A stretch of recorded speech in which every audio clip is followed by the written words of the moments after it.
Good afternoon, everyone. Thank you for coming. I have the pleasure and the honor to introduce you to Danny Devos for elaborate conversation um, over about your work, your biography.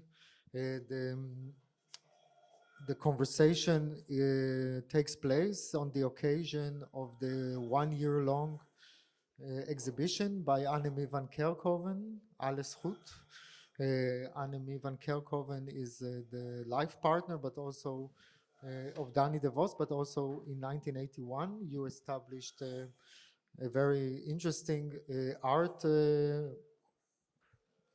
enterprise called Club Moral, which we will discuss further during the conversation.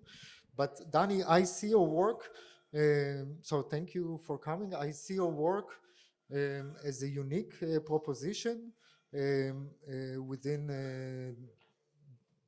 the Belgian context, but also beyond the Belgian context, which is still very much focused on painting and sculpture. And on this background, you emerged in the early 80s, or since the late 70s. You emerged as if out of any context, but maybe we will try to trace the context as a very unique performance and body artist. And but maybe before we start to speak about your professional development, I would like to elaborate a little bit about your childhood in the industrial city of Vilvoorde. You were born in 1959, and very early in your late teenage years, you already started to experiment with the industrial, let's say, activity that was surrounding your village. What we hear now is an early tape that you did during the reconstruction of the ring of the bridge. Yeah, so I was born in Vilvoorde, which is the most bad smelling city in Belgium. And it's also very industrial because it has a lot of heavy industry. It's near Brussels airport. And when I was young, they start building the big ring road around Brussels, almost right next to where I lived and where my grandparents lived and all that. So all my youth has been covered in a way by hay poles being driven in the ground, bulldozers, buildings destroyed, airplanes, loud airplanes in the 80s going over and all that stuff. So, and none of my family has an artistic or cultural background, but I was good at drawing. And so I went to already kind of young. First I went to a normal school, and then I did very bad in every subject except drawing. Like for drawing, I had 79%. And then I went in a secondary art school in Brussels. But I kept, I had this feeling of things in me that at the time I didn't know yet. Because when I was like 18, 19 years old, I had very little access to contemporary stuff. The only thing we would know was an exhibition in Brussels called American Art in Belgium. Yes. Where I saw like pop art and all that stuff. And then I also saw there Chris Burden and Dennis Oppenheim, who did like things that sort of related to what I was doing without knowing what I was doing. Like the sound we hear now is me dragging a stone back and forth in the basement of my parents. And the one we heard before was me sitting under the viaduct they were building, which is part of the ring road. So I was already very interested in these industrial things and these weird things, like just dragging a stone back and forth, but not knowing that it was art, or that it could be art. But if I try to put it in my words, so your basic formative experience is of is in living in a peripheral situation out of the big centers, outside the real context of contemporary art, and then trying to work through this peripheral, marginal, esoteric context without really as an intuition, without really having a general plan. Yeah, without a plan, and then slowly actually learning or discovering that there were also things in art that looked a little bit to what I was doing. But I try to stick to this experience and this identity as a peripheral, marginal, outside the center person. You spoke about the average person or the nobody that tries to put his foot in history, also which led you to being fascinated by figures like Lee Harvey Oswald. Yeah. I remember my grandmother standing next to the television when we saw the images of Kennedy, the Kennedy assassination, and then afterwards Oswald being shot. And my grandmother was crying because, like, Kennedy was almost the most beautiful person in the world at the time, and he had such a fantastic woman, and he had a cute kid. But your eyes were... My eyes were on Oswald, because Oswald was shot live on television, and I was thinking, this Oswald, that must be a strange person. What took him to kill the most beautiful man in the world, the president, the best president at the time of the United States, and all that. So that was one thing. I remember that friends in school, they had like John Wayne as their hero, where I never was very open about it, but secretly Lee Harvey Oswald was my hero. Because he took the courage of doing this and then staying kind of humble, just still being a normal person. And then, of course, he was shot. Yes, 2 days after. Like John Wayne was in the Westerns.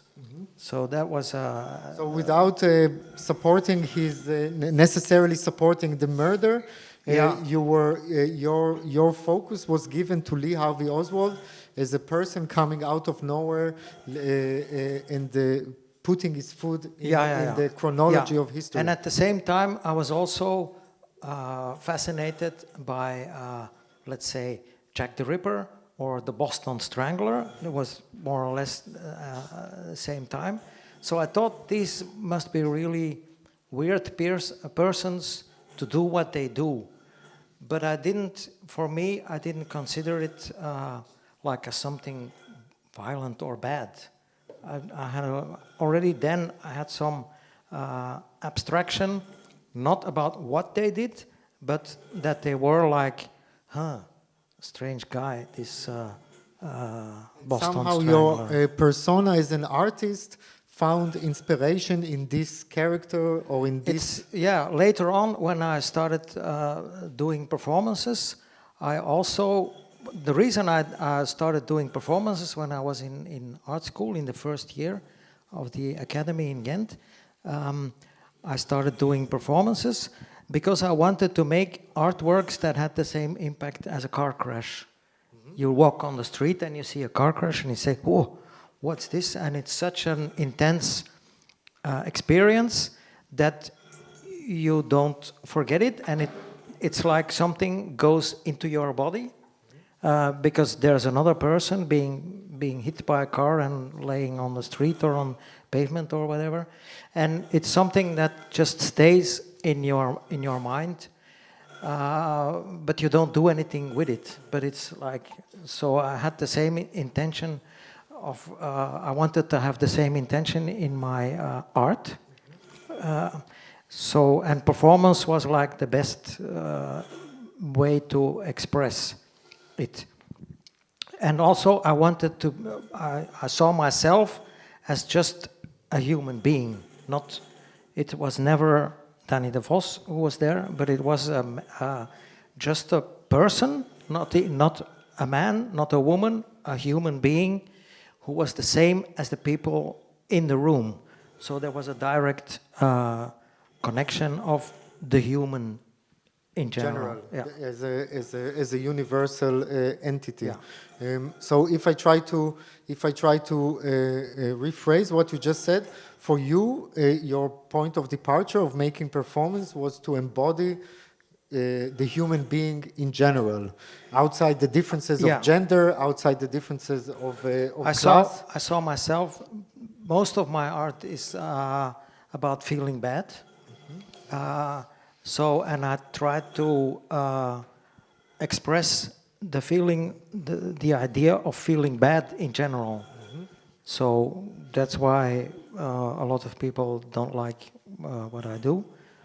But that makes it difficult. But it's what it is. You say feeling bad. I would say that you put you work through, you process states of pressure, of distress, that you also apply to the audience. Yeah, and it's something that you cannot. For me, I couldn't express it in a different way, so it was just the best way to, like somebody else. I suppose Malevich had the idea of expressing his maybe feeling bad or good or whatever in a black square. I mean, and I did it by whatever, hanging upside down and stuff like that. But nevertheless, you speak now about feeling bad, but your work also somehow reflects general mechanisms of society, the general system of how the system that surrounds us, that somehow conduct our way of lives, have an impact on the body of the individual. Can I say it like this? Yeah.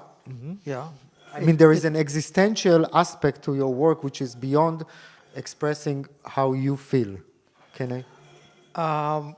I don't know if that's for me to decide. I mean, I do what I do, and I don't reflect on it, or I'm not a philosopher, I'm not an art historian, I'm an artist. So it's to other people like you to... But if I insist, so you try to break the status of the artist as a incarnation of exceptional human entity, but also you try to break the space of art into which people entering with a certain condition to experience art, and you try to create art which is like a car crash, which comes to you as if suddenly, as if though you are conditioned to see a performance, your performances always intrude the space of the viewer. So their effect is that they come in a sudden way on the one hand, and also they have this traumatic aspect to them. Yeah? Can I say? For some people, it can be traumatic. For others, it can be even pleasure. I mean, in the first performance I ever did, I did something where people stood unintentionally on top of me, and in the end I had to stop because there was a sadist sitting on top of me and telling me that he enjoyed it. So while other people were shocked because they stood on top of someone else, there was one person who enjoyed it. So it all depends on, I can imagine also if you see the Andy Warhol car crash silk screens, that it looks different when your family was in one of those cars. Yes, I agree. So I agree. it's everybody looks at a different way, and I just express what I want to express, and it's up to people to do what they do, to think what they think, and that also leads to that I hear often different stories or descriptions of things I have done while I have never done them. Yes. Yes, yeah, but it also has to do with how you archive your performances, and also the fact that you have a special approach to documentation of performances. Yeah. Maybe you can say. For me, the artwork or the art is the performance, nothing else. When I made this book, which is there on the table, it has 160 performances. I made the book in 2011, and I had trouble to find images of all my performances, because usually I don't arrange photography, I don't arrange video.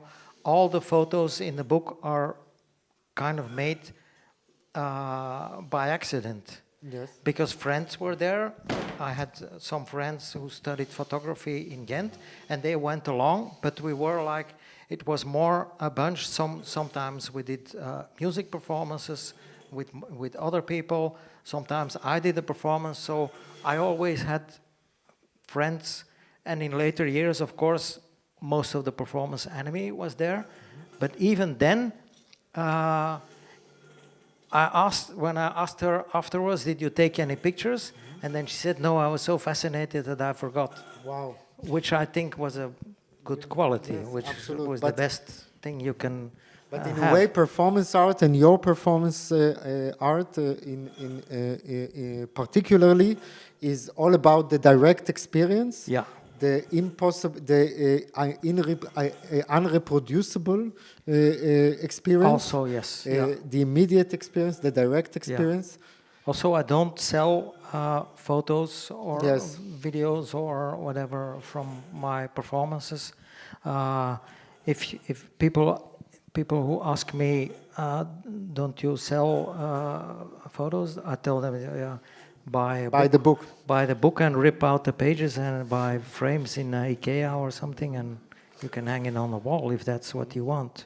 But if I try to return to your early stages, I think there are many unique aspects to your work. But in particular, I would say that one of them is how you merged the world of punk, or post-punk, or post-new wave, which you refer to as the no future generation, with the context of avant-garde performance art, which was, and in a way, these two worlds merging as one into one is still a recurring element in your work. Can you should also think of the, because I was always or often inspired by music at the time.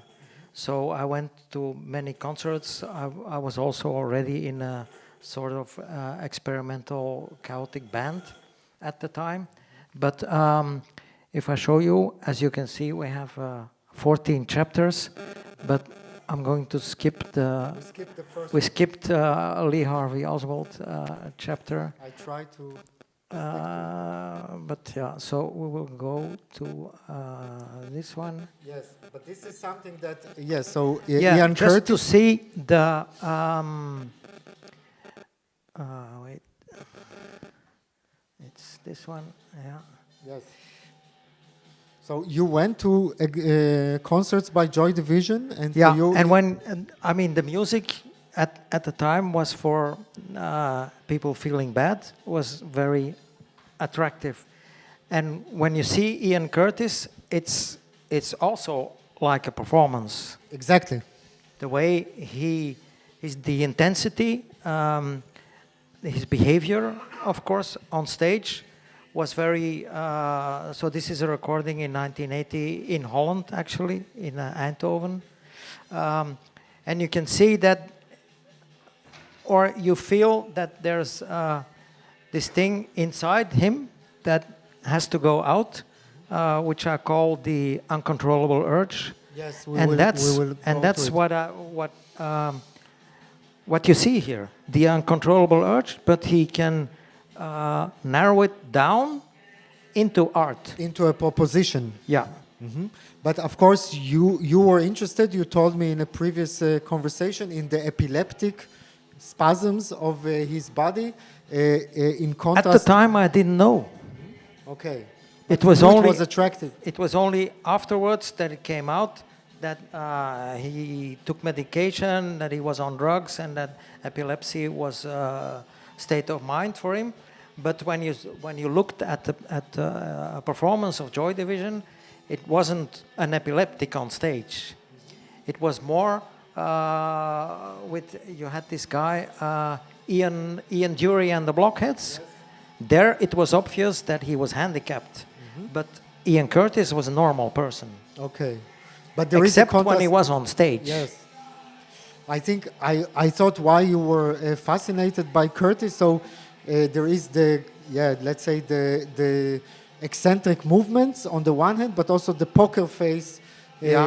So this contrast also somehow, and also the very strict composition of the Joy Division songs. Yes. I mean, on the records, they are almost mathematic compositions. Unfortunately, the band live didn't play so well. But you used to go to you went to their concert in Antwerp, no? Yeah, I saw them at around that time in Antwerp. Yes. Yes, and but maybe a few words about the No Future school in music for those of us who know less about it. It kind of course, you had the big change in music was punk, where you had the do-it-yourself attitude that people didn't have to go to music school or whatever. They could just pick up a guitar and thrash around in a way. Then the No Future generation was the generation that grew up in the 70s when there were oil crisis, when there was a lot of unemployment. You had Maggie Thatcher in the UK, all that kind of stuff. So there was a kind of, for instance, in the late 70s, there was an oil crisis, yes. And we were not even allowed to drive a car in Belgium on Sundays. Several Sundays, you were not allowed to drive a car. Well, now we have a much more bigger oil crisis or energy crisis, but nobody cares to leave his car in the garage. So, but then it was very much focused on that kind of thing, like the difficulty of life, and that was expressed in this No Future generation. But this found an expression in your work through extreme gestures over your own body. Can I say it like this? I think you can compare it with that this kind of music, for instance, Joy Division, or my work is the same thing but in a different language. I want to maybe specify it more with regard to an early work by you from 1980. I Want to Be Injured, which took place during the opening of a show by Anne-Mie. It took place in Holland, if I'm not mistaken. Yeah. In Amsterdam. So we'll play a bit louder. So the band you hear is a Simple Tones. It's a guy who plays, there's a rhythm box, a guy who plays organ, and a guy who plays guitar. And it sounds like a little bit funny. While I was doing all these dreadful things, and here we see Anne-Mie, voila, 1980. So, and that made it even a more difficult thing for the audience to, like a more weird thing. It was not, I never wanted to be my performance to be like something extra or an entertainment at the opening of an exhibition or so. It was always a sort of rough. But there is a thing. tension, because you speak that your ambition was to reflect the condition of everyone, or the human condition, but there is also a level of when you injure yourself or you do extreme gestures to your own body, you are also in the position of the outcast, of the outsider. Yeah, but the thing is that when I do those things to my body, it's not my intention to injure myself. I mean, I never had any serious, apart from bruises and stuff like that. I never had any serious injuries, even when I did performances. Well, I fell downstairs or hung upside down for half an hour or things like that. Because it's not your intention to injure yourself. It's not my intention to hurt myself. When, for instance, when I would do a performance where I want to hit my finger with a hammer, it won't hurt. I understand. But when I'm in my workshop making a crate for something and I hit my finger with a hammer, it hurts. You are crying, yes. Yeah, I'm not crying, but I say, no, fuck. but It's like, maybe the ambition, and I remember we talked and about... it's a state, it's also like a state of mind. Like I think in general, if I read art historians or art critics writing about painting, they also say that it's like extreme. When they had the first abstract expressionism paintings or the drippings of Pollock, people will also say, well, wow, this is like mind-blowing. And but he didn't, that was not his intention to shock people. I agree. So it's the same for me. It's not my intention to shock. It's not my intention to hurt myself. It's not my intention to destroy myself. No, it's my intention to make art. And if I try to somehow interpret it, you do reflect that the body is some kind of battlefield, or a battlefield to outer forces, outer ideologies. The body is, for me, the body, of course, it's important because the body, it's me. The body is my material. The body is my tool. The body is my stage. Everything which is the frame of the canvas is the canvas, is the paintbrush. I do everything. Usually when I do a performance, I arrive with a plastic bag with a few things inside, and that's it. Like you're the art. I'm the art. During the time of the performance, I'm the artwork, I'm the tool, I'm the stage, everything is compressed in this thing. And also time, which is important because people are gripped from the first moment until the last, or even afterwards.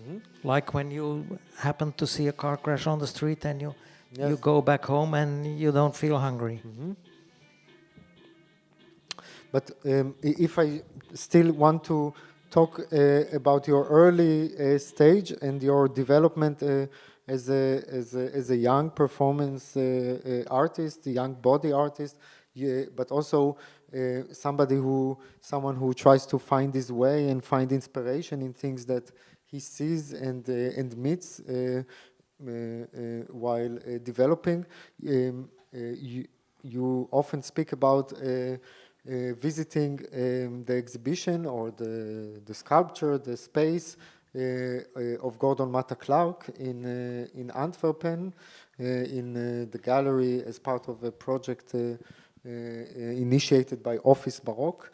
And for you to encounter the work of Gordon Matta Clark, which where sculpture and architecture can be described also in performative terms, was... When I was in the 80s, I had a friend living in Antwerp with whom I was staying over, and yeah, we were like avant la lettre urban explorers.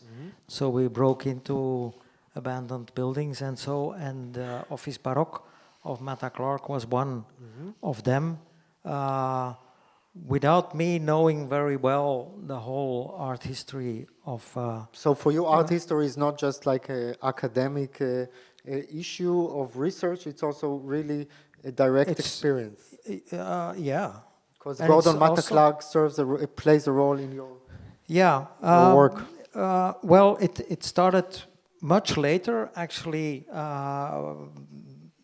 25 years after I was in the Mata Clark Office Baroque. I came back, I gave up everything here, and my plan was to move to China, and I went to work there on the big tattoo farm of Wim Lavoie, but it didn't work out anyway. So I came back, and yeah, then I had like a hole in my life because I didn't plan. I planned to stay away for a year, maybe longer or whatever. But then I got back, and then I had this gap of a year before me, after 3 months. And then it's like in Dutch, we have a saying, hij zit in de put, he's down. Then they say, he's in the pit. He's in the pit. So I thought, okay, let's dig a pit. And then I knew, and then I found out that Mata Clark he dug a pit in a gallery in Paris as a sort of honor for his brother who committed suicide. And then I started digging more into Mata Clark, but also in the other American avant-garde of the 70s. And I found out that actually Gordon Mata Clark was one of the most socially engaged artists of that time.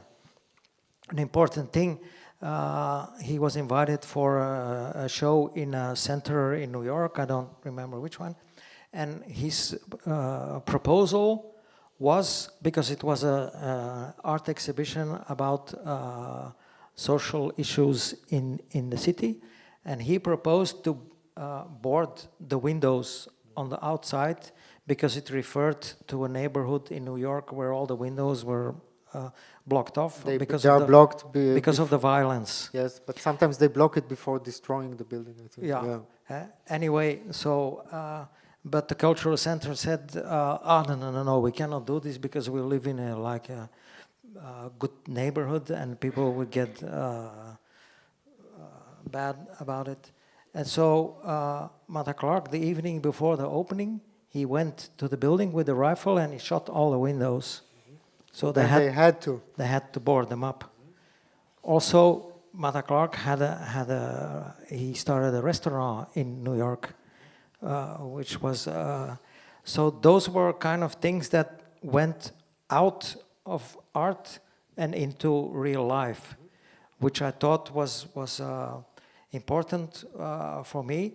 And so when I started digging this hole, we'll first show a movie about the hole then, of course. Yeah. That's a later, that's digging, yes. Yeah, so it was called Digging for Gordon, and at the time I had this sort of organization bag, or it started as Bastard Art Gallery. And afterwards it went into Bastard Art Gruppe, referring, because at the time I was also interested in the, not only the American avant-garde, but also Bastard Art is what DJs do in making mashups. They take the music from one song and they put the vocals of another song on top. And here you can see, so this is the whole. Maybe we can do it in full screen? Yeah, let's see. I have have to see that I push the right button. This one, okay. Maybe a little bit further. So can you describe what? Yeah. Okay. So this is with a webcam. So it's a webcam. People could watch me on a website anytime. It was 24 hours on, but you had to wait, and by chance you could see me digging. So it's nobody knows where it is. And then You still don't say. still not, no. And I needed light, so I have this fluorescent lights, which is Dan Flavin. Yes. So Dan Flavin meets Gordon Mata Clark because we need light. And then I had to get in and out of the hole. And that was work by Akonchi. He made a work, Endless Ladder. Yes. So that was also this mashup of different artists to make a new work. In your work, and the pit was, of course, connected to a mashup of a work by Gordon Mata Clark. And then afterwards, so at the same time, I was investigating the city guerrilla of the 1970s. In America, the Black Panthers. In Germany, the Baader-Meinhof-Gruppe, the Red Brigades in Italy and everything. And I was kind of studying because I thought there were similar things happening in the American avant-garde with these artists. They went out of the museums. Yes. And the city guerrilla, they went out of law and order to create a new, not to create a new civilization, but to make people aware that there were other things, especially the Black Panthers. They did a lot of social events and so. But in the end, of course, they had to, they used violence as because they say you have this this meaning, this saying of von Clausewitz, who's a big, the most famous war. What the politics? Politics. Politics the war, is the continuation of the war. No? The war is only the continuation of the discussion, but with other means. Mm-hmm. Yes. So that's why I also have a little interview with Ulrike Meinhof in the 70s. Yeah, war is the continuation of the policy. Yes. Yeah. So we have here, where is she here? I'm jumping a bit back and forth. Yes, we will come back to Gordon Mata Clark. Yeah. Wacht, hè.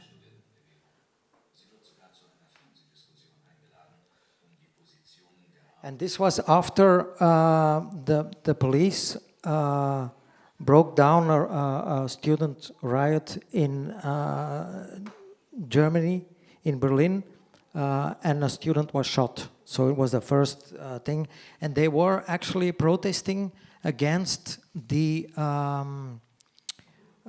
Shah from Iran visiting Berlin. And he had an official visit. And while people were killed in Iran, they thought that the Shah shouldn't be welcome in Berlin. And so they manifested. And here you can hear Ulrike Meinhof here say that after you can talk and you can sit in a TV panel and whatever, but if the people don't listen, you have to find other means to make yourself clear. Yes, and Ulrike Meinhof started as a journalist. Yeah. And shifted. And at the same time, you had Andreas Baader and Gudrun Enslin, who ignited a warehouse as a protest against the American imperialism. Set it on fire, yes. And she kind of defended those kind of actions, but at a certain point, she had an interview with Andreas Baader, yes. and while he was in prison, actually, so they agreed to meet in a place. And they, Baader and Enslin, they escaped. They jumped through the window, and Meinhof, she also jumped. So that's the point where she was interviewing them and she was defending them. But at the time, she realized that by talking in TV panels and the media and so wouldn't bring her anywhere. and so she jumped behind and she joined them. And your interest in Meinhof is not so different than your interest in Lee Harvey In Oswald. Oswald, Yeah, yeah. so yeah. this idea of the sudden shift from, Yeah, because of the uncontrollable urge, and everything has to go. yes, I mean, when I do a performance, everything else is gone, wow. which I also expect or think that the audience will have the same thing. I mean, it's what I hear from people when they see a performance. You cannot think about anything else. You cannot think, oh, I'm late for this or that. No, so of course it cancels the outside, it Yeah. cancels the world. But also this sudden shift and this uncontrollable urge, and somehow, I don't know, nurturing your pathologies led you to your interest in a movie such as The Collector, if I'm not mistaken. Yeah. If you want to show or to find my, yeah, sorry.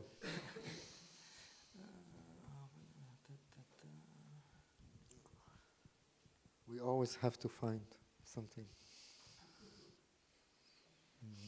And then, okay, so we're back here.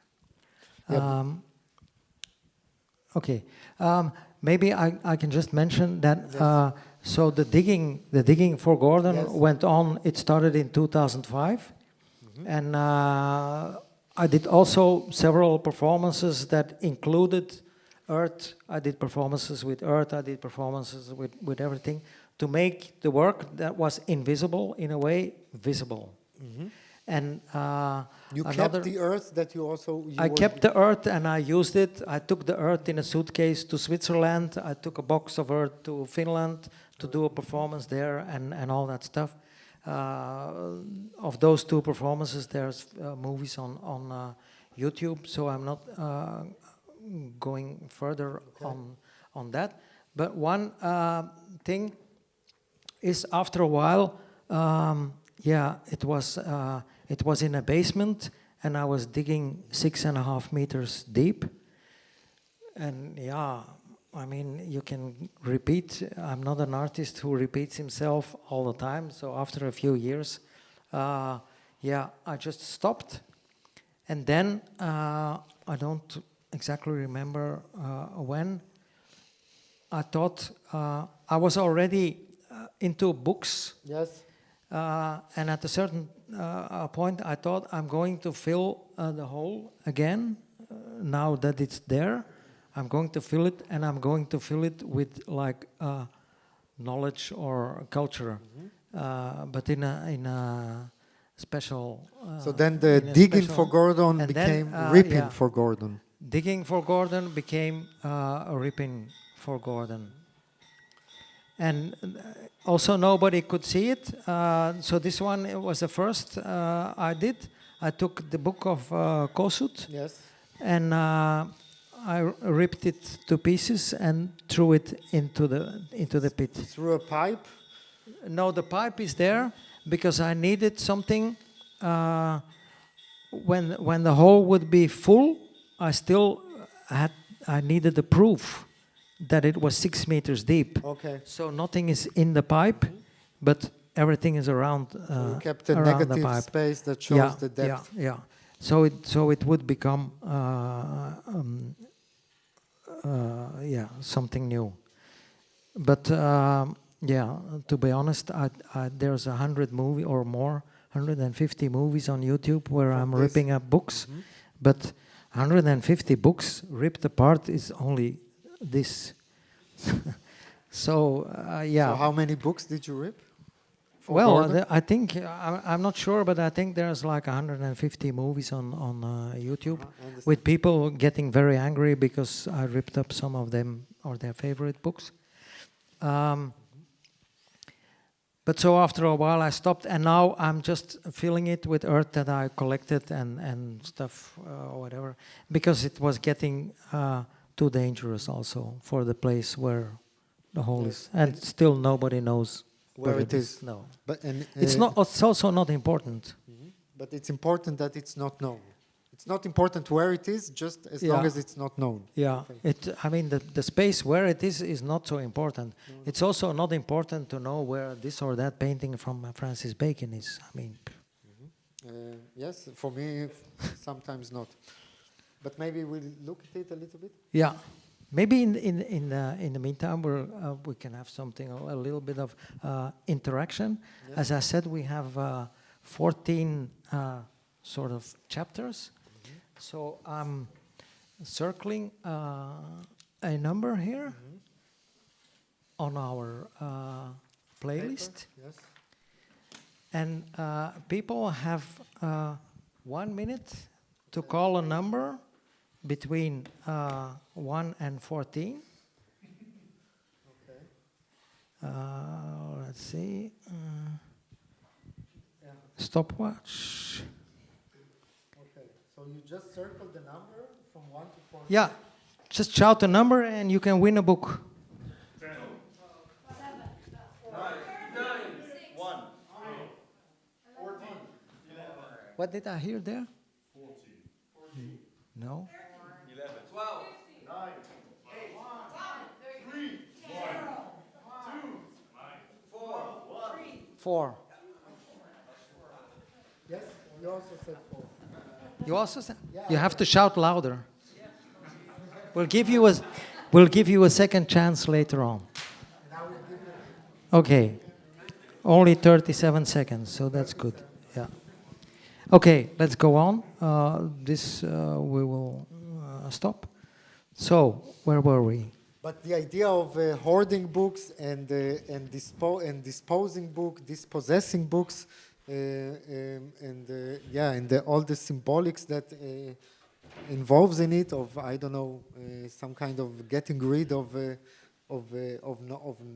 culture, of heritage, of.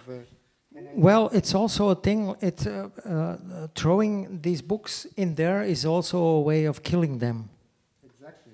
So it's also this motiveless, for some people, motiveless or even shameful destruction or killing of books.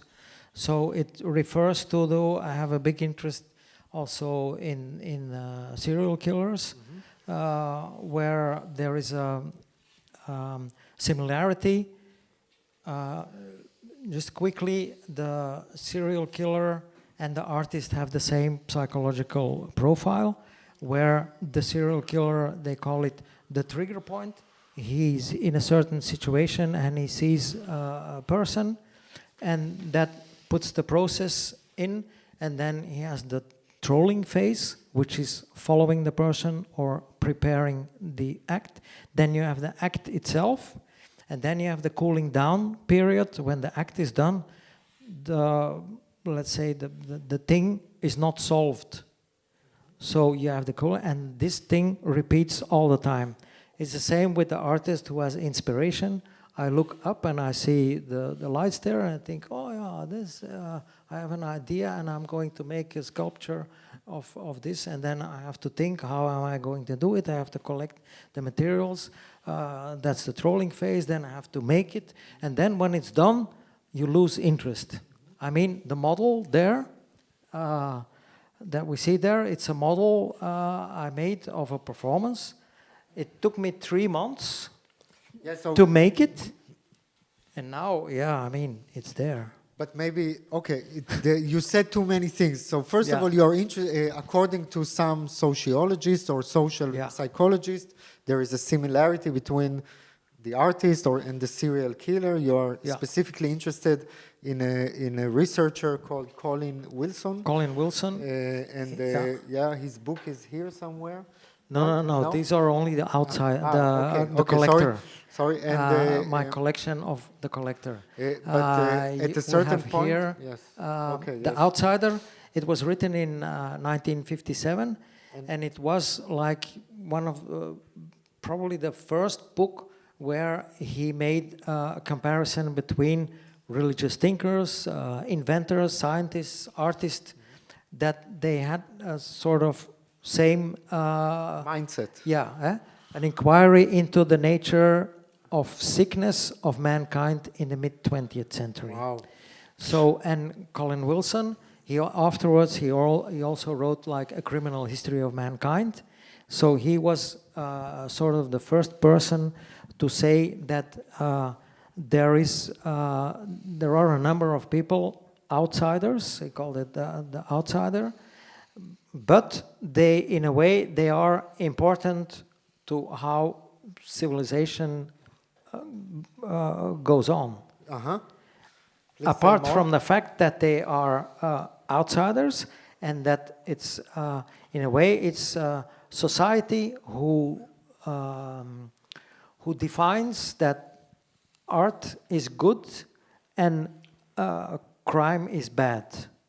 No. Yes? Yes. Crime is always bad, no? Yeah, but that's something that society decides. But society also decides that art is good, even if you look, for instance, at the portraits of Picasso, it's all mutilated people, especially women. Yes. So you can also say that he's a sort of serial killer, because he mutilates, he has his fun in mutilating people, only he has a different mode of expression than Ted Bundy. Okay. Yeah. I can see what you're. Of course, when you say it, I think about Caravaggio. I think killed the person, and Yeah. Jean Genet, Boros. I can think of more. I always thought that to hurt someone is it's bad, not because society said it's bad, but because it's bad, because it's natural law. Because we think it's bad, but I it's don't think so, but maybe. No, Yeah. I mean usually it's most crimes. It's divine. Of course, I would say that it's from God, but maybe it's not for now. It's the natural law, not to hurt someone. yeah, but then you have the uncontrollable urge. Yeah, I agree. So I'm also which goes above of social course. norms. I agree. Not everyone is and the human being is not one. There are many, and of course there are deviants, and there are people with uncontrollable urge that society needs to protect itself from them. Yeah. But in a art. way, art is also protected because we have art galleries and we have museums to put it away. I agree. I agree that art is also where dark motives and dark urges somehow get calibrated and aestheticized, and of course this. And we have art historians and art critics like you to defend, this. We have lawyers to defend I agree, criminals. and I am fascinated by your approach, and I'm specifically fascinated by how you are fascinated by somebody like Erasmus, the Christian martyr, that also was. That was the reason I did this performance. So Erasmus was tortured in the year 303, and he was lying on a table, and they had a pulley, and they pulled out his intestines as a torture. And there's a painting of Dirk Bouts of the torture, which you can see in Leuven, and there was an exhibition like celebrating, I don't remember what, 300 years of this or that, about the painting. So they organized an exhibition, and so my contribution to the exhibition was a performance, and I did it on the last day. So people went in. You can imagine here, people walk in, but everything is gone because it was in the evening. So it was. It was the evening. Yeah, it was in the evening. So people went in, and there was nothing to see. And then they thought, oh, nothing to see here, and they wanted to go out. And then I was lying outside. I don't have a picture of it here. Anyway. Maybe we have a picture. Here. Okay, so you can see me laying outside, and my feet are tied to two poles in the street, and then I tied a rope to the door, and I swallowed the other end of the rope. Like a fakir, or? No, like DDV, the artist, who does all these things. Yes. And then, so it's a glass door, and people were inside, and then they could see, oh, if we want to get out, we have to pull the rope from his mouth. And yeah, I heard afterwards that there was like a real panic inside, because it was almost like a social experiment. There were not so many people, I don't know, 15 or 20 or so, but they had to kind of argue and decide who is going to do it. Anyway, it was also, I never rehearse for a performance, because doing the performance, the physical experience is part of the work.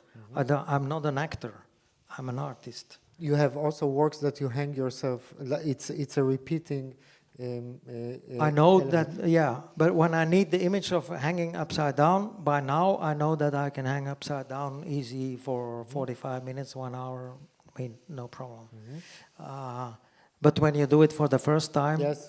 You think, oh, my foot is not in the right position. Yeah, but then it's too late. It's the same. I have this performance that was on the Instagram invitation with the razor blade. Yes. You put the razor blade between the wall and you stand there. But I mean, if you stand a bit too much like this, yeah, it's too late. Yes. You don't go, just a minute. No, that's not possible. So there is the element of Yeah. irreversibility. But on this performance in the afternoon, I had to decide which rope am I going to use. So I tried a few, and then I found out that swallowing a rope is physically very difficult, because you have the reflex of your throat is when not everything is inside, put it back. That's You like throw- yeah, a normal you throw up. a normal thing. Instinct. Yeah. Yeah. Reflex. Yeah. So yeah, I was a little bit worried, but anyway, when you're there, there's only one thing in the world that you have to do, and that's swallow the rope. So I swallowed the rope, and then I kind of made it into a little ball, and then I swallowed the ball, and then it went back and forth a few times. But in the end, I could feel it going down, and then all of a sudden, it was gone. It was someone who Opened the entered door. unintentionally into the museum, and he didn't know, he didn't look, and he just went out. Wow. And So the other people were lucky. and but at a certain point, maybe it goes back to your approach or unique approach to documentation of, Yeah. Of performance. You first of all you stopped doing performances, Yeah. and then what is left the memory of and the heritage I have and the, impact. so in 2011, 2012, I published the book. My plan was not to stop then, but I had a serious bicycle accident, and my leg was like broken, my foot was apart from my leg. So I'm not in the mood to hang from my feet anymore. And I lost the trust in my physical body. So you then spoke about the car crash, your art as a car crash. and yeah, then something my like this performance career somewhat ended with a car crash, so then I made big installations and machines where the spectator was actually the subject of the work. Yes. They were in danger, or it was dangerous to go into the exhibition, or you could have all these surprises happening. But then there were all these really big installations, and I got tired of them because I was also getting nowhere. I rebuilt a park from Vilvoorde, where I was born, in an exhibition space that was 400 square meters. I built things that fitted in a gallery where you had to walk next to it. They were 16 meters long and 3 by 3. And then in the end, I got stuck with all this material. I have to rent a space to store everything. I said, I don't want that all more. And I got into nowadays technology, which is also important because when I started my career in the 70s, 80s, everything was difficult to find. Even when with Club Moral, we were a self-sufficient space where we organized stuff and we made everything ourselves. I always made everything for myself. Also with Anne-Mie, we always made everything ourselves with basic means. But in the, like 5 years ago, I thought 3D print. I can make the same kind of thing, but on a scale that it fits in a shopping bag, which is going back to my performance time, where I took a few things in a plastic bag and I did what I had to do. And so this is one of the most complex models. You did it to how many performances? The 3D model? I made, I think, 3 or 4 models where I say this is the most complex. And actually, it took me 3 months to make this. I mean, every cobblestone is made into a 3D program and with a little bevel. And so there's like, I don't know, 500 or 600 different parts that you have to make in 3D software and make it. So actually, it's almost like carving a sculpture in marble, although it doesn't look like that. It looks, oh, it's 3D printed. Okay, like it's also physical and it's also time-consuming. Yeah. And the only thing I also have is a photo. The photo that is in my book, or the photo, the photo that we have here on the screen. That's the only thing I also have as a memory. Yes. I mean, I have a memory of the physical thing, of the rope going down my throat and being pulled out, that I cannot share with anybody. But I have the photo, and then I use the photo as documentation to build the model. That's really, really. I don't know any artist, performance artist that does this. It's difficult. It's difficult to document performance, and apart from, and I still don't want to hang big photos on the wall or that. So it's a new thing, and it fits in a shopping bag. Because for you the performative document is never the substitute of the performance. No, this is a sculpture that lives on its own. That led you to do really 3D prints. And if you want to know about the origins of the sculpture, it's written, and you can Google it on your phone. I'm trying to maybe before digital technology of sorts, you were also dealing with media and with communication techniques on a different level, but somehow related to performance artists like Chris Burden, who bought airtime in an American TV network.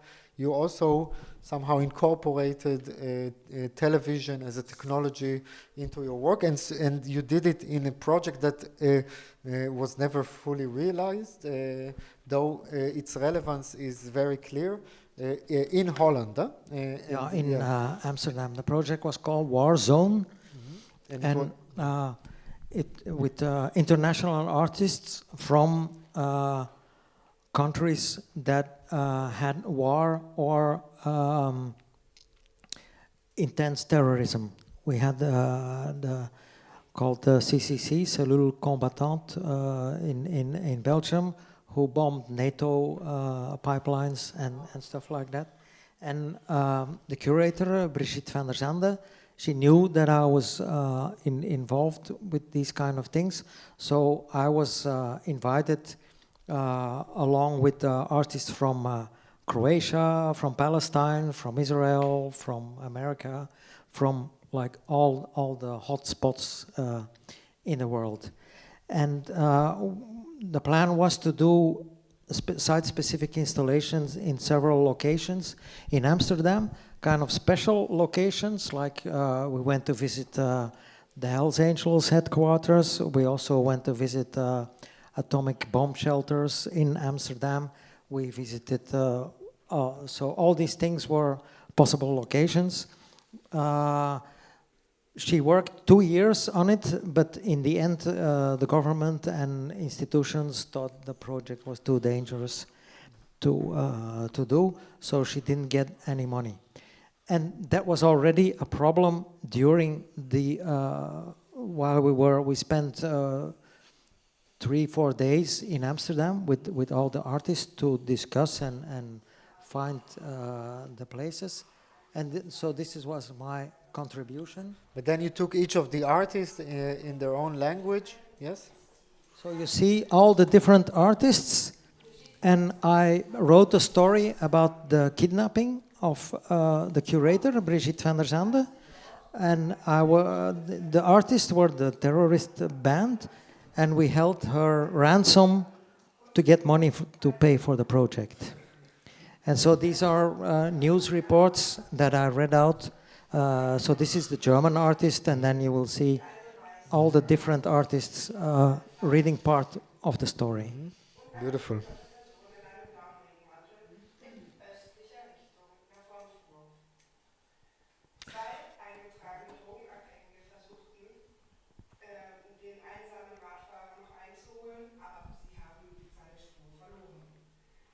This is which year? Do you remember the year? But it's the early 2000s, no? I'm not sure. I'm trying to think about more viral methods and strategies you are using in your work. And a work comes to mind, such as Bastard Brothers Take the Streets, Yeah. which you spoke about as deriving from your activity as an urban explorer. I also think about the situationist heritage of how to take the movement inside the city as a fuel, as an engine of social unrest, let's say, but also of how to take the topography of the city as a starting point, but also how to, yeah, so there was an exhibition you were invited to, but then was in Sint-Niklaas, no? Yeah. And it was curated by 2 curators. One of them was Korean, no? No, he was a black person, but lived Belgian. Okay, but originally from Africa. Yes, but then he was co-curating the project with Jan Hoed. Yeah. Jan Hoed, who refused your project, huh? And somehow I didn't even propose a project. He didn't want me in the show. But before you even proposed. Yeah. But nevertheless, you were invited by the other curator who didn't defend you and didn't defend his own choice even, huh? Yeah. So what you did was trying to undermine the program of the exhibition, by the way, in a way that is not so different than how Martin Kippenberger, who was also not invited to Jan Hoed's Documenta, did in Documenta 92 in Kassel. We can talk about it later, but maybe first you describe your project in this. It was at the time. Should we let this yes. go? Maybe wait. I will Make it go. Because okay. So here we have the curator, who is and I'm standing behind her, and I have another terrorist member, a Palestinian artist, and she had to read the text that she was hijacked. Very relevant. Yeah.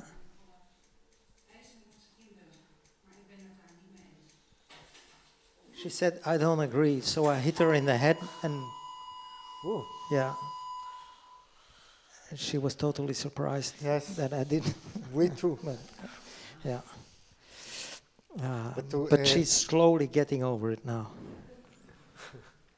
she's in history. Yeah. The I don't have an image of this bastard brothers. Of the, The map, thing- maybe? Yeah, it's too Okay. complicated Yeah, never mind. to look it up. But I can explain that. So when the opening, this exhibition was like it was popular at the times in different locations in the city. So I took a Google map of Sint-Niklaas, where it was, and then I drew a 5-point star on the map. And then I connected the points. I went there and I sprayed the face of the curator with a shablon on the street. So it was like the center of the town was surrounded by all these points in the 5-pound star, and then around it it said "Bastard Brothers take the streets," because at the time I changed from Bastard Art Gallery into Bastard Art Gruppe, which was city guerrilla liberating the artists from from the art world, and also contestating that art directors and art critics did not want to take things serious in the beginning, like, oh, this pit you are doing there, nobody can see it, we don't know where it is, so we have nothing to write about, which I thought was a stupid thing. Yes. Or also I made these email revendications. I made one where there was a newspaper headquarters was bombed because some event, because of some art event that they didn't cover, or there was one where there was a supposed shooting of Floor Becks, who was the first director of the MUCA. Yes. And he's the thing why he should be shot is because he wanted to keep of his Baroque, and he asked all these famous artists to give works and have a collection of the MUCA, the Museum of Modern Art. But the building was destroyed nevertheless, and all the artworks that James Lee Byers and whatever gave to Floor Becks as a collection for the museum, they disappeared. Yes. Mysteriously. So he was to blame for that, and that was why the Bastard Art Group would shoot him. But all these things were either leaflets that I spread out at exhibitions, or that I sent by email, and then I had art critics from this Belgian art magazine saying, Danny, we're not going to write about an email. Whereupon I replied, would you also say that to On Kawara? We're not going to write about a postcard. Yes, about the telegram. So the Bastard Art Group was there to grab people and say that times are changing. Yes. Art comes in society in a different way, and either you learn it, or if you don't learn it, you'll have to learn it the hard way, which was the actions of the Bastard Art Group. And somehow maybe it's a good point to elaborate a little bit about Club Moral, which is also like a merging of the alternative, the underground cultural world, or countercultural world with and which later became some kind of a merge with the institutional art world. Can I say it like this? Like you were. I'm not so sure if it was a merge. You were acknowledged by the institutional art world as an important phenomenon of art history. Or at least by people like me, which who are a little bit in the institutional art world. I wouldn't say it like that. We were after a while, we had such an impact that they couldn't They ignore couldn't us. refuse, yeah, they couldn't ignore us. But in the beginning, we were like an alternative space.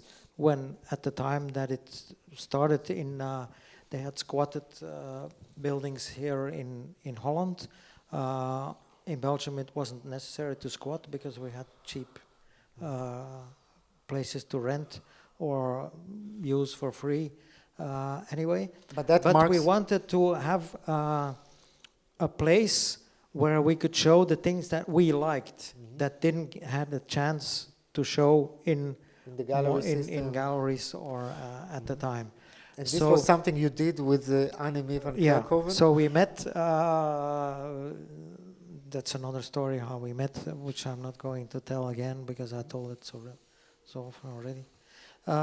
But we had this we had this little alternative network already before.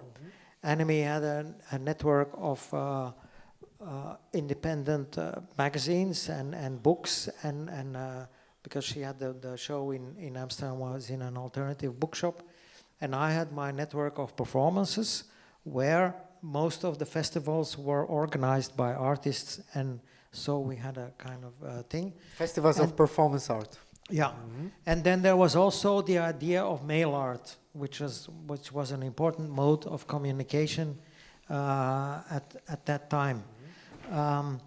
And yeah, when we got together, Anne-Mie was looking for a new studio, and she found this factory on the outskirts of Antwerp, and there was like a room left, and that became Club Moral, where we organized different things, and then afterwards we also published the magazine, Force Mental, and we were kind of a self-sufficient company.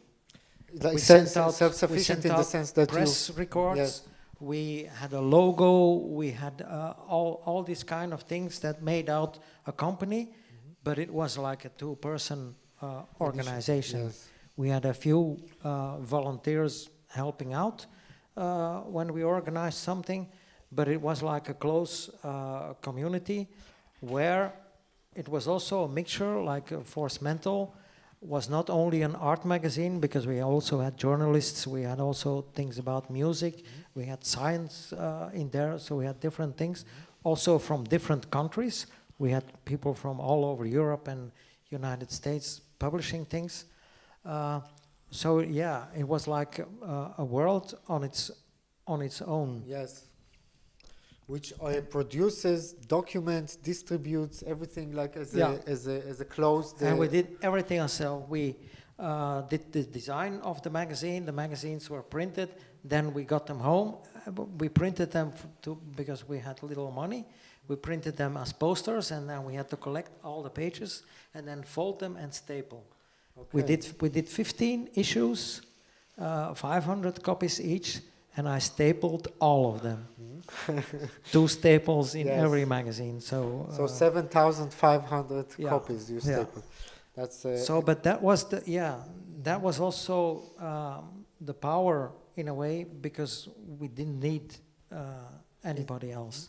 And then late 80s, 90s, there came the subsidized cultural centers, and there was no need actually anymore for Club Moral. And also our individual work became more important. Yes, and but also one needs to mention the band and your musical so activity. And now we will see a concert from France, from Nantes. Yeah, from 2016, so it's relatively...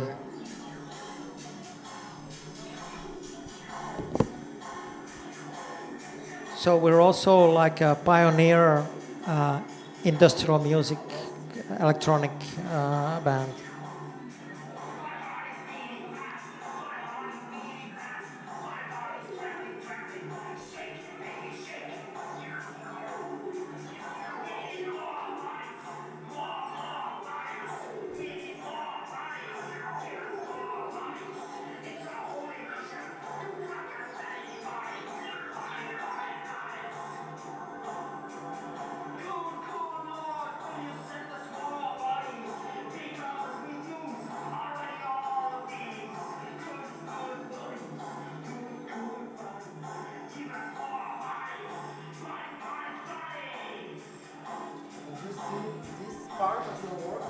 Do you see this part of your work as within the context of your performance art? No, no. It's this is the It's like a, this is the culmination of both of us. yes. It's my performance background, but it's not so easy to see. But an important part is also the visuals. The visuals are made for the day itself. So I have a website where I check all kind of different Yes. things, Maybe and we we- collect images.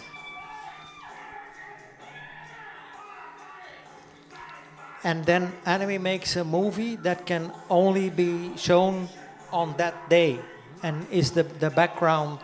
And the- we're of the also concept. we're in the movie. Always. Yeah, we're always, the movie is from the the bottom to the top, and we're inside. So we are also Yes. an artwork. Yeah, of course. We're in the frame, and it's the culmination of the two things. I have my performance background. Anime does DJ. the weird noises, the disturbing noises. So we have sort of a fight of two things that join together, because we rehearse very little, but it always works out fantastic when we're together on stage.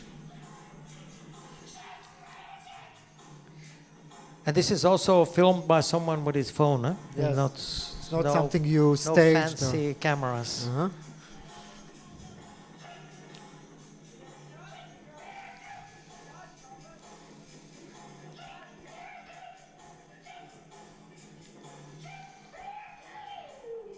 And maybe I.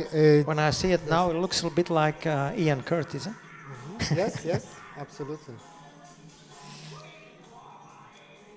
But in a way, if we think about you, we just saw your work, which today can be perceived as, to some extent, not so politically correct, but also as something that rejects the particularization of identity politics, which is very much prevailing today. And in a way, I thought it's important to have this conversation, which, because I see your work as a model, something that can serve as a model for art that is immediate, art that goes beyond the particular identities we are supposed to represent today, each of us according to how he or she or they or them were born into. So in a way, I thought it's unique also from this aspect, and because you are still insisting on the universal human condition outside these differences.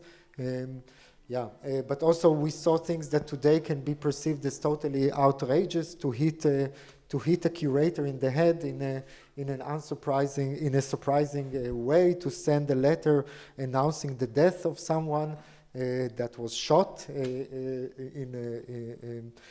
of a curator that was shot. So all of this challenge the predispositions of today's cultural world, today's art world.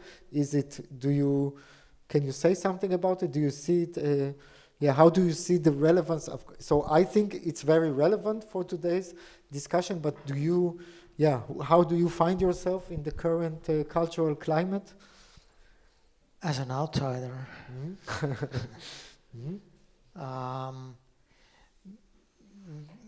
Because I hardly do things that please people or so. I'm not so often invited for exhibitions. I've never been in a Biennale or a Manifesta or this or that or that. Yeah, but for many people like me, but I mean, classical artists. Also with Club Moral, we have a large fan club, to say, but it's when you're at home. I mean, you don't see them, Yes. and you want. There's things that you need to do outside. Yes, but So also, also with- that's why I have a very good website. Everything I have is on my website. I have a YouTube channel where whatever is available is available. All the music we made with Club Moral you can download on the Internet Archive. So I think everything should be available. yes. But when it's not necessary, that doesn't make it. It doesn't. Apparently, it doesn't appeal to people in the art world, because we have much more fans outside the art world in a way, or in the alternative thing, than at least I. It's different with Anne-Mie, but still, in a way, it's as difficult for her as it is for me. Yes, if I can speak from my experience, the art world is a place with no feedback. Huh? So many times you don't know, as you said, the impact. People don't share with you how your work impacted. Yeah, but them. it results in a review in a magazine, or it results in an invitation in another exhibition or whatever. But So now those we are rare. prior to a rather large exhibition you are Yeah. planning in April, the coming Yeah. April, in a very interesting space, kiosk in Ghent, located in the Academy Yeah. of Kask. Where I did my first performance. Oh, Well, wow. it's a different building, but it's the same academy. Yeah. So I want to hear, if you want, about the first performance, but maybe first about the coming exhibition, and which is also part of your viral urban exploring campaign. Yeah. Yeah. The exhibition is. I'm invited by a curator, so in the beginning I told the curator, "I'm the artist, you're the curator. You make the exhibition." Because it's my job to make art, it's your job to make exhibitions. And so in the dialogue, we came to the point that there should be like a red line in the exhibition, or in the concept, and that would be the body in my. The red line will be on the floor, or No. The idea. Sorry. Yeah. I'm like a fool. In Dutch we call it the red Okay. line, but it's like the concept that goes through everything. The thread, yes. Is Yeah. the body. Okay. So the title of the exhibition is Fantastic Voyage Through the Body of an Artist. That's based on a 1966 movie. Science fiction movie where they reduce a submarine with scientists, and they can inject it in the body of a scientist to cure a tumor in his head. So it's also a voyage through the body, while in the things that I will show in the exhibition is works that have to do either with my body or the body in general. And one of the works will be the model. The model will be one of the works, yeah, and a few others, because indeed, as you said, I think, as far as I know, I'm the only artist worldwide who does this 3D models. 3D models of existing performances. Another thing I've been doing since a few years is I got interested in artificial intelligence. Rather early. Especially the machine learning models to generate images from text. So in one of the first models that was public by Deep AI, the prompt, the text that I wanted to have an image from was my name, Danny Devos. Of course, Danny and Devos are two words that don't exist. So the model kind of freaked out and made all these kinds of weird images that, if you're a little bit creative, could look like stages or places where my performances could have happened. Because I've also done performance on murder sites with nobody there. So, and for some reason, but anyway, and in when you see one image, it doesn't say much, but I made I think 400 or so in a period of 8 months. They're all on my website, and there you see a sort of pattern, and it becomes a sort of a mosaic portrait of me, in a way. After a while, the models, they learned. Yeah. After all, they're machine learning models. And I got a face of a person, not me, but a person. And it was also always the same, so it wasn't interesting anymore. So it's getting more difficult to do the weird things that I'm always used to do with techniques. And one of the things I did now, they are here, is I asked those machine learning. So the prompt is a poster for an exhibition of AI artist Danny Devos in the Centre Pompidou, the Tate Modern, whatever. And as you can see, the weird thing is, it's always a woman. Yes. They put a face on the poster, and it's always a woman. So it looks like an android, but yeah. Yeah. But I mean, not a feminine android. A female, or yes. what we know, of course, what we know as a female. Yeah, exactly. So because we don't know how things will evolve in the future, and the plan is to print several different, like all the ones that are here, and post them in the city of Ghent. Of Ghent, Antwerp, Brussels, but not saying it's an exhibition in a kiosk. Okay. So there will only be a small QR code, but just that people think, what's this kind of a weird thing in my environment? And then you created, or the machine, you commanded the machine to create how many images? I have like how many exhibitions? If I'm right, 19 or so, okay. and I have like different ones for each thing. So in total, I might have 50, but they're also not all of them are good. I mean, I also make a choice. Yes. I think this one is okay, this one is okay, and we're not going to print all of them to post. But I mean, that's the line where the oldest work is me with the tower of books.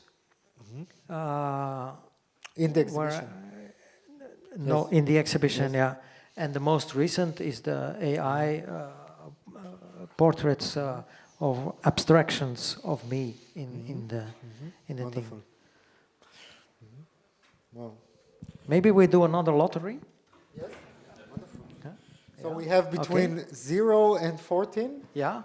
And you have now the artist will circle a number. Yes, you did? Yeah. Yes? Yeah.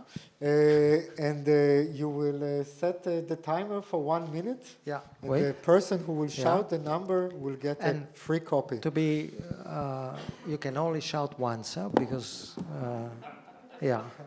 Okay, just a minute, my timer. But 1 minute is gone. I mean, stop, start, stop, reset. Yeah. Okay. No, I heard it already. The first person. You said 4? No. Yes, you won. It's 4. 4 is a magical number. Yeah, it is, because when I was living in Ghent, and I was doing also mail art stuff, and so I hired a post box and they gave me the number 444. Okay, 444, the number. Yeah. There's something else that I don't remember, but in 666. when I was in Thailand, there was something with the number 4, and when you say the number 4 in Chinese, it's su, and it's the same word as death. So it's a special number. I mean, yeah. Okay. Any questions, maybe?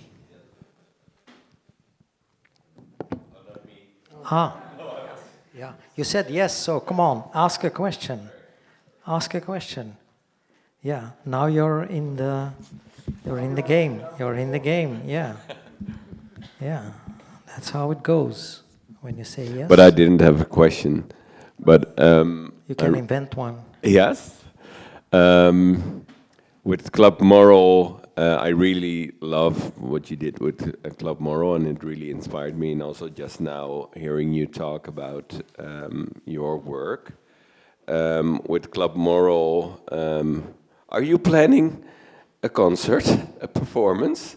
No. No, not No, anymore. the thing is, we played in the last years, the last 5 years or something, we played often on the big retrospective exhibitions that Anne-Mie had in Germany, in France. This one was, I think, one of the last. And we never get the right audience. I mean, if you play for an art audience, they will stand and look and say, huh, special, eh? Special. That's not what we play for. You want people to engage with it.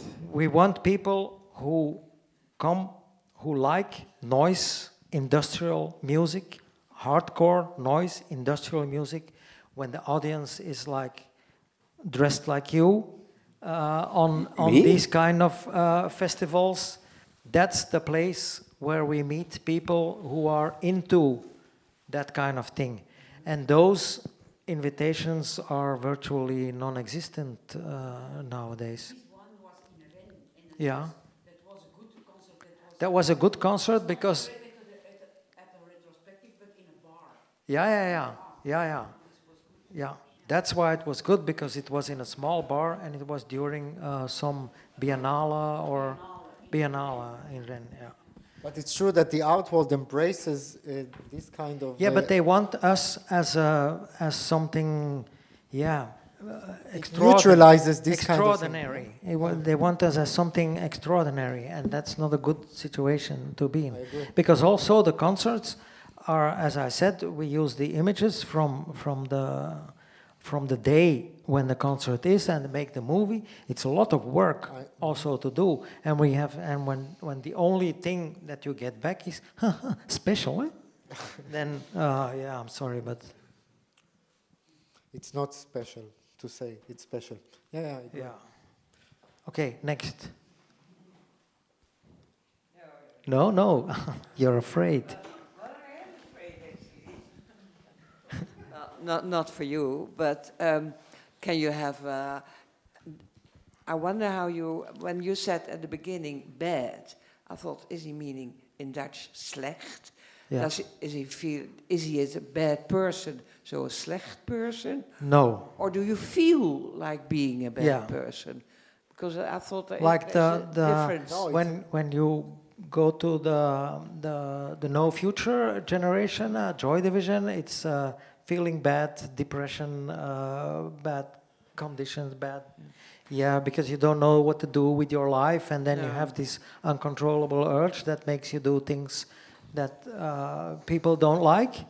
But if you say like people don't like, is something else as feeling bad as such. For me, there is Feeling bad is a drive. feeling to make depressed things. is something different than being Yeah. bad again. No, but Yeah, you yeah. meant more depressed. Bad in the sense of Bad depressed. in the Yeah. sense of depressed. yeah. During this conversation, Or being I understand or you. again being the outsider. Yes. Yeah. And then Okay. to yes, please, very our interesting. winner. Yeah. The winner takes it all. I'll continue on the feeling bad. If you feel bad, it's actually a stereotypical way to channel it through your body, but also an interesting way. So I was wondering, after so many years of using your body as a tool, do you love your body or do you feel contempt now? I don't particularly love my body, but definitely not contempt, because it's still my tool to make these models or to do whatever. I mean, to be here, I also need my body. So it's still important. And when I have the exhibition in Ghent, maybe I will also find out things that I didn't know yet, because we have the curator using me as an object almost. There's people writing, interviewing me, so maybe there will be new discoveries or whatever, but I have definitely I still need my body, all of my body, to do what I do. This uncontrollable urge goes out in my mouth, in my fingers, in whatever I do.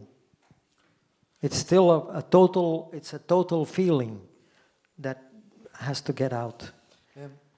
If I can Yeah. join the question? Usually the classic examples of performance art really torture the body. The body becomes a source of misery, a source of self-inflicting wounds. But there are also moments in performance art where the body is celebrated, is a source of pleasure. The artists like Carolee Schneemann, where she makes sex with her partner and some kind. So with you, the body is always. Is there a moment that you celebrate your body, or the body is thriving? In a way, not sexually, but in a way that it's not just a source of misery. It's not a source of misery. When I do a performance, it's not the source of misery. It's the subject. So in a way, it's the highlight of the work. Yes. My body is still the highlight of the work. And when I look at a model, or when I look at photos that I didn't stage, I'm not a performance artist like Schwarzkogler or whatever, who stages things and then makes photos. Or I'm not like Gina Pane, who has a performance and he has 3 photographers with their nose on everything she's doing. I can tell from all the things I see that there is still an aesthetical thing in the thing. When I see when I see myself in a way there as a small 3D model, I think it's beautiful. Yes, me too. That's a good Also, when I see the video from Club Moral playing, I think, wow, this is fantastic. Yes. Without the idea that it's me. So, I mean, it's not so important that it's me, but it's, wow, this looks really good. I agree. Yeah, I have a question. I wonder why you call yourself an outsider. Because when I look at, your work, it seems, that you're still doing quite well. You have a solo exhibition soon, and you're having this lecture, and you published that book, and as you said, you have a people who are like fans, and well, I fans, also know that your performances. When I publish something on Facebook or Instagram, I have like 5 likes. Yeah, come on. That's good. So. The artist who have 5,000 and they mean nothing in the artwork. Yeah, So, but I still feel like an outsider. When we came in here, there were 2 chairs with a bunch of flowers on the stage there, and all the chairs were lined up like in a movie theater. Yeah, and I think what you still have an adolescent, somehow adolescent approach to art and to culture. You're still a punk. No, I think that's the power in a way. So my thing was no, and I in this turned sense, you are everything outside. around and away with the chairs, because it's you who decide where you want to sit. I'm not deciding where you sit. You choose yourself. I'm only the reason why you're here.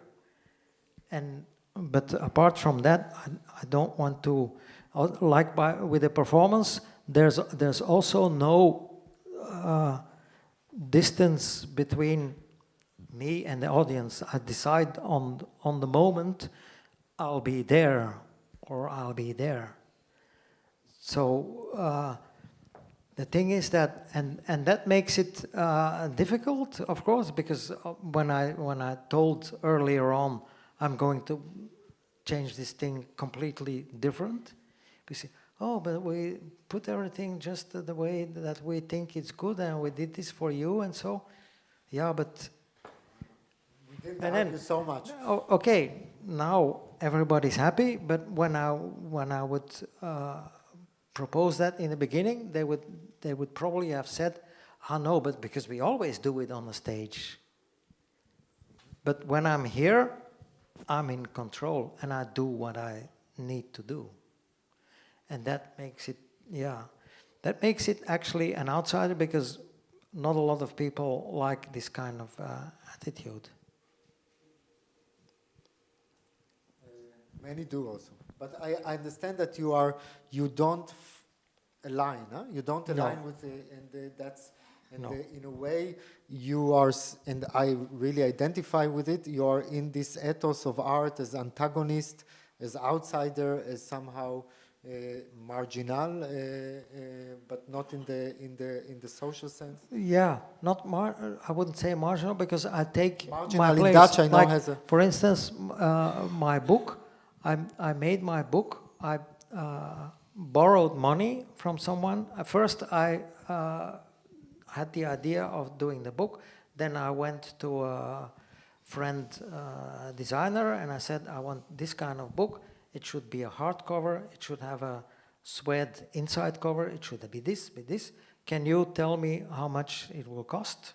Then he said, it will cost you 20,000 euro. And I said, okay. I borrowed 20,000 euros because I didn't want a grant. I didn't want sponsorship. I don't want any logos or whatever in what I do. So I support myself like we were with Club Moral. And I borrowed 20,000 euros, and then I did the book, and I started selling books, and I slowly pay back the person that I borrowed. Because I want it to be exactly like I want it, and that makes it for a lot of people like when Jan Hout didn't want me in the show, it's because he knows I do it like I do it and not the other way around, and that for some people is not so easy to work with. Okay, next question. Let's see what time. We still have 12 minutes. What do you think is your uncontrollable urge, and how do you use it to communicate things in your work? What or where it comes from, I don't know. But what do you think it is? What kind of feeling, or? It's the same when I go back to the... when I compare it back to serial killers are much more studied, in their biographical lives than artists. There you see, for instance, like the Unabomber or Jeffrey Dahmer, they had brothers that they grew up in the same family, in the same circumstances. One, Jeffrey Dahmer becomes a totally sick serial killer. His brother, no. The Unabomber, he becomes obsessed with bombing airlines and stuff. His brother, no. So there is basically no explanation. The circumstances where you grew up, I grew up in a way like a lot of serial killers grew up in an environment like the industrial environment where there is little social contact, where you have the influence of noise, pollution, and all that stuff. No green areas. Sorry? No green areas. No, except from the city park that I used in an installation later, but also the situation in the 50s and 60s, where both parents went working. Like I was a so-called key child. I went to school and I had the key of the door around my neck, and when I got home I could open the door, but nobody was inside. And also there was little, we had a little family, we didn't have much money. So the thing is that social interaction and all that kind of stuff is something that you have to learn before you're 11. And when you don't have this environment with, I was living in like an area that was still built, so there was a lot of building and destroying and everything, that yeah, you miss out on social interaction. And so, and that's when you look at all the serial killers from that were born in the 60s, in the 50s and 60s, yeah, I mean, I can see when I read profilers' statements, then I recognize myself in those situations. Do you think there's a difference between an artist and a serial killer? We do different things, but we do them in the same way. Do you consider yourself a serial killer? No, there are no.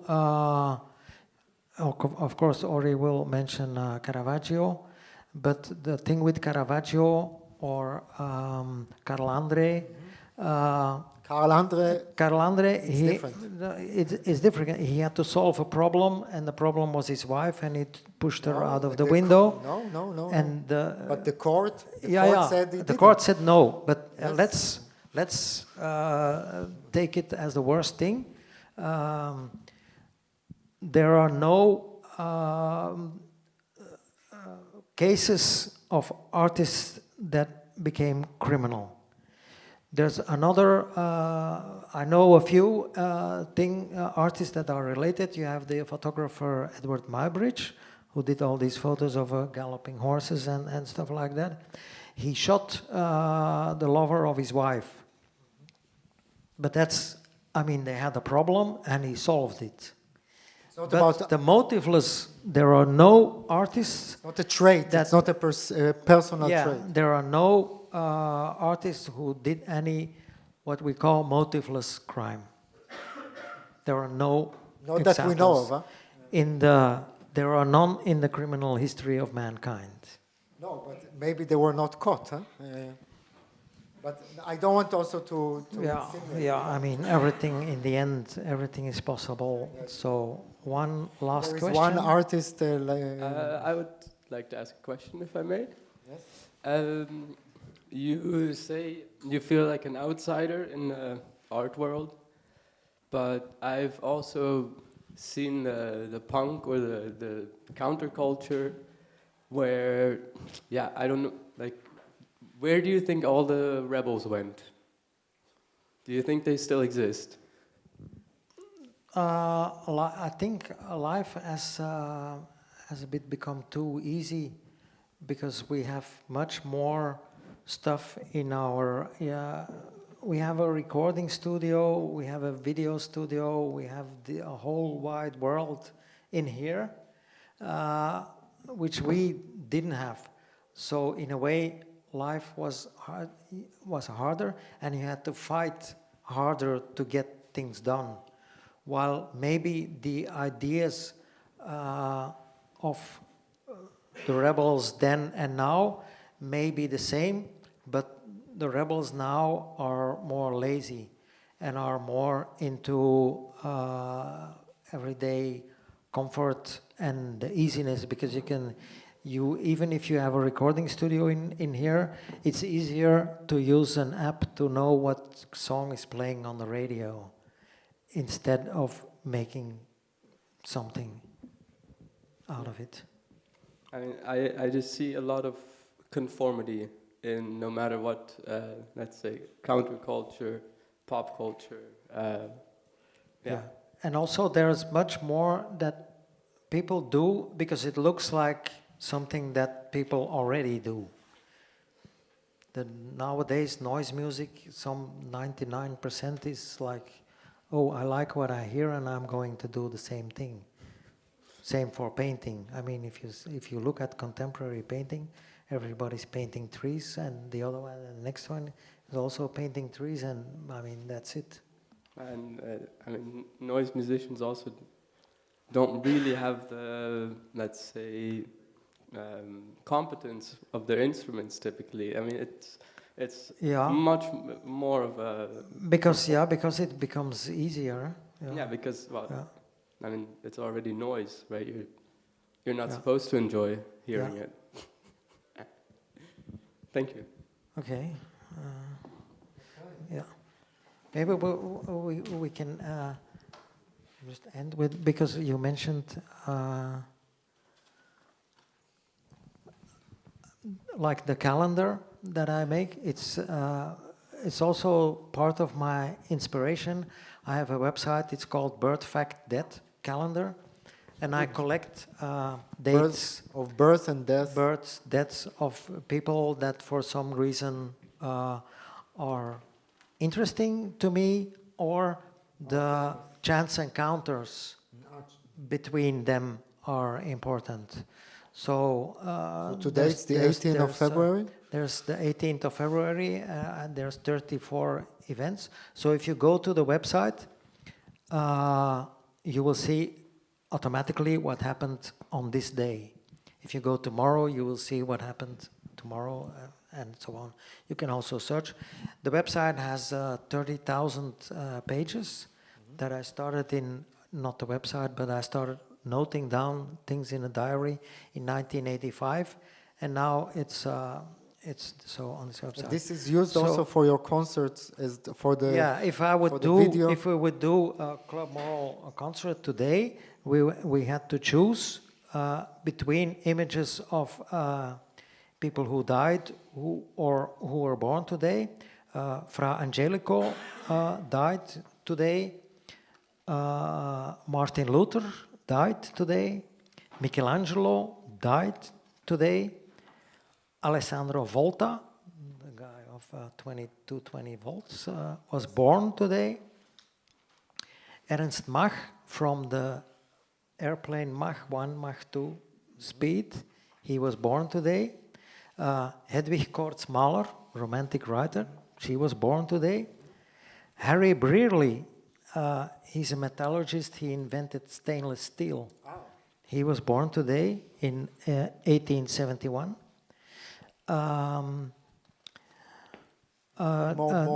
Japanese mass murderer, but tempera painter. He became a tempera painter in prison afterwards.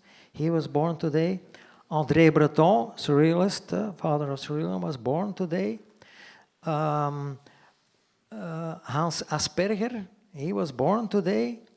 The American actor Jack Palance. Jack Palance, he has a very peculiar face. He was born today. Milos Forman, the filmmaker, was born today. Yoko Ono was born today. Wow. John Travolta was born today. Horst Meyer, one of the founding members of the Rote Armee Fraktion, he was born today. Robert Oppenheimer, he died today. Detective writer Ngaio March, she died today. the artist Balthazar Klosowski, he died today, and Alain Robbe-Grillet, he died today. Okay. So what a day. Yes. Thank What a you day. all. Thank you, Danny.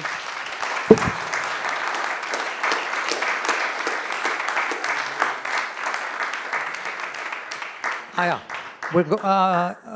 We're not done yet, actually. We're going, so the end is, we're going back to Anne-Mie because she's the reason that we are here. And one of the latest things I did was she made, there's a new museum being built in Brussels. This is an old garage, Citroën garage. You can see how big it is, and during the rebuilding of the new museum, Canal Museum, she made the cover for the building. So you can see how big it is. It's a work of 80 meters by 17 high. And on the opening or presentation day, I did a DJ set. And so we're going to put this on. It takes 1 hour, but you can walk around and whatever. Okay. It was a great, it's a great show. Thank you. Yeah, Danny.